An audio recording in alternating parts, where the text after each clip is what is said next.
Para ma-connect or ma-mirror yung cellphone sa laptop, make sure muna na naka-charge ang laptop.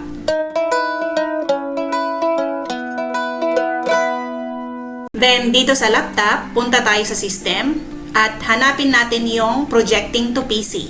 Tapos, dito sa unang drop-down, select natin yung available everywhere. Tapos, sa second drop-down, select natin yung every time a connection is requested. Next, i-pair yung cellphone sa laptop Bluetooth at i-connect ang cellphone at laptop sa parehong network. Dito naman tayo sa cellphone. So, ayan, connected nga sila sa parehong Wi-Fi or internet. Tapos, hanapin na natin ngayon yung screencast. Or sa ibang cellphone kasi iba ang tawag. Yung iba, screen sharing or screen mirroring. By the way, kung hindi mo makita dito sa navigation bar yung screencast, try mong pindutin tong edit icon na to.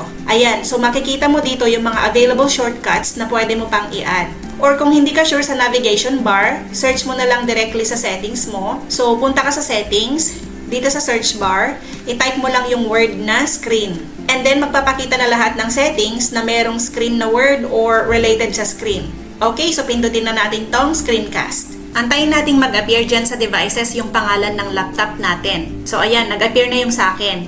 I-tap mo lang yan at magko-connect na siya. Dito sa laptop, may magpa-pop up ngayon na permission na kailangan mong i-allow. Tapos ayan na, magko-connect na silang dalawa. Pag i-turn off mo naman yung screen mirroring, pindutin mo lang din yung toggle switch na yan. So ganun lang po mag-screen mirroring. Please like and share ang ating video at mag-subscribe na rin para aware sa mga susunod nating videos.